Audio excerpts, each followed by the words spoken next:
Thank you to the moderator. Now it is my turn to present. My name is Jerome Lim, and today I'm going to share with you my research on teaching natural disasters through picture-word inductive model and project-based learning collaborative work. My research involves teaching and learning in the 21st century, which has been changed and revolutionized. Long gone are the days where the teacher is the center of the classroom, and in today's classroom, the student is the focus of the lesson, while the teacher plays the role as a facilitator. Now, in 21st century teaching, there are many techniques, and this is a big part of the School Transformation Program in Malaysia, also known as TS25. For TS25, there are many 21st century teaching techniques that we can cover, but for today, we will cover two. The first one being picture-word inductive model, and the second being problem, or in my case, project-based learning. Now, this is an example of a picture-word inductive model. Now, this is the picture dictionary, where the teacher will at first show a big picture to the classroom. Then the pupils will then have to label one by one based on the knowledge that they already have. And with this technique, we can see that students will be able to learn vocabulary a lot quicker. Now, for the next part, I will be using project-based learning.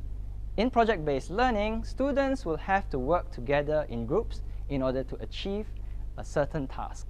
In my case, I'm using a snap-on kit. This is how a part of the snap-on kit looks like. There are parts that are plastic, and they can snap on, snap off, making it easy to teach. For the snap-on, the pupils can teach natural disasters using many different ways.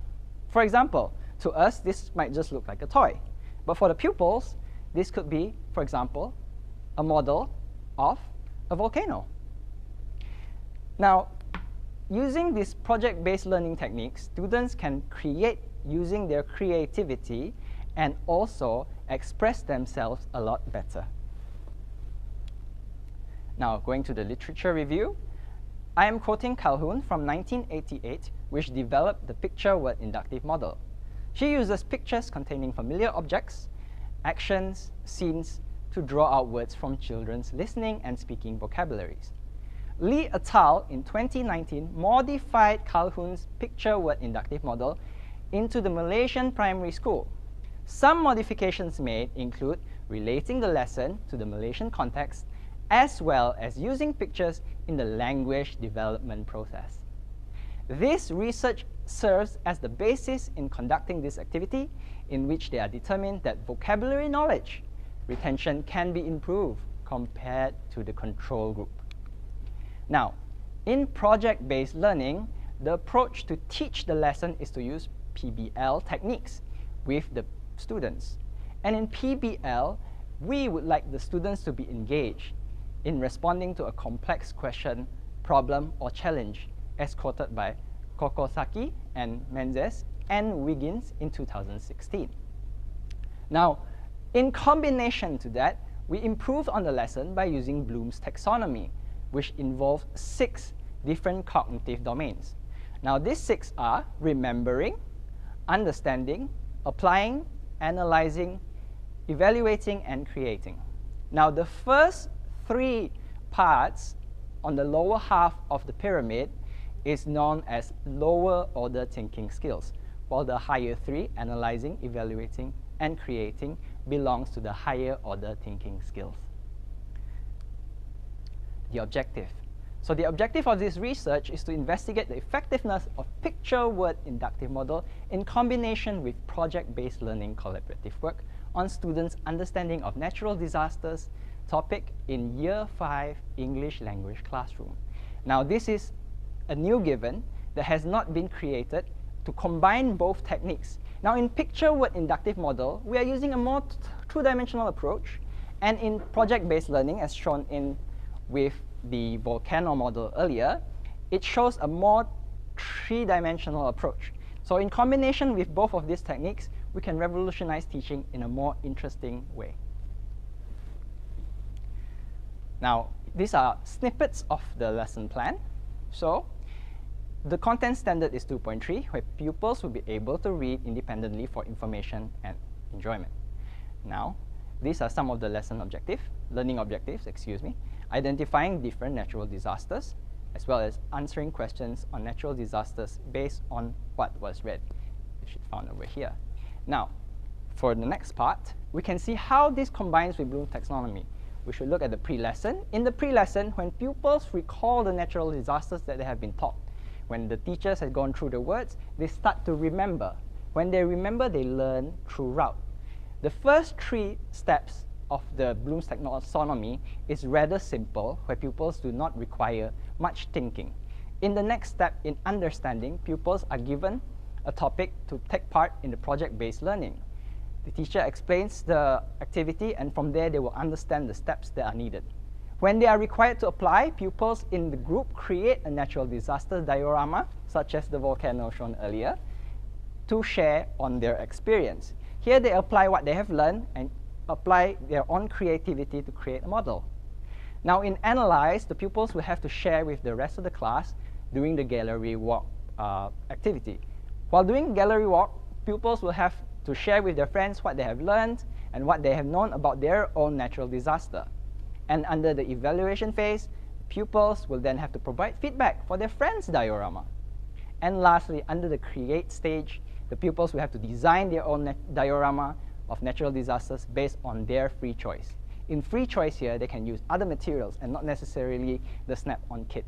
It has to be reminded that this is not an innovation class or innovation course, but more to the research and the steps needed to achieve project-based learning through PWIM. Now, for the methodology, there are 3 steps. In the preparation phase, there is an interrupted time series design. In this research, a single group of 14 mixed ability Year 5 pupils are selected for the research. They are given a pre-test during the baseline, and then go through the lesson as a treatment, and then they give the post-test over a period of 1 week. Doing so, the lesson of the scores are then recorded. During the intervention phase, during the intervention lesson, the teacher observes the students on the reception of the teaching techniques. Teachers observe the students' participation in the lesson and students' ability to work together in groups. And finally, in the post-lesson, after the lesson is conducted, the students are given a Google Form documentation to answer the feedback at their own time. Triangulation. In triangulation, we collected the 3 forms of data, which is the pre- and post-test results, teacher's observation, as well as the student feedback. So with all 3, we can then pinpoint the effectiveness of these 2 methods in teaching and learning. For the findings and discussion, it can be found that the pre-test was given 10 questions, 6 objective and 4 subjective. At first, during the pre-test, the students of mixed ability were only able to return 2.143 correct answers on average, which is the mean. Then in the post-test, after given the intervention, they are able to answer at 9.071, which is 9 out of 10 correct answers. Now, for the variance, we can see that it is indeed a mixed ability class, since the variance value is high at 2.285. And post doing the test and after going through the intervention, we can see that the post-test results for the variance has actually reduced by a significant amount from 2.285 to 0.225. And finally, for the standard deviation, we can see how far the data deviate from the pre-test to the post-test. It was a drop of 1 whole point from 1.457 to 0.457, showing that there is indeed improvement from the pre-test to the post-test. The next findings is the checklist. So through observation, the teacher would then take all the necessary points that they see in the pupils. So the 5 main checkpoints that were collected are that the students talk specifically about the concepts being covered, students discuss concepts with their peers, students can paraphrase the information given, students can answer correctly, and finally, students can summarize their learning at the end of the lesson. Now, for the feedback form, we actually use Google Analytics through Google Forms, and these are some of the data that was returned. The number one question was actually about demographic data, such as the student's age, student's name, student's gender, etc., etc. For question 2, we will go over here. Again, I would like to stress that all of the participants' personal data is actually confidential. However, the response that they have given is what we are studying today. So, we use a Likert-like item And when they were asked how satisfied they were with the lesson, 9 of them actually answered number 5, which means they are very satisfied with the lesson. Now, for the relevance, 7 students, or about 50% of the students, actually find out that the lesson was very helpful for them. 4 of them find it helpful. Next, for what they have learned from the lesson, there are actually many points, and this was actually a subjective given answer. So the answer that returns the most answers after doing the summary and the research, we found that students like to work together with their friends, proving that PBL is actually useful. For the next one, we are now seeing whether the students are satisfied with the different teaching aids. There are many teaching aids that were given, such as the PowerPoint slides, which return mostly a 4 score.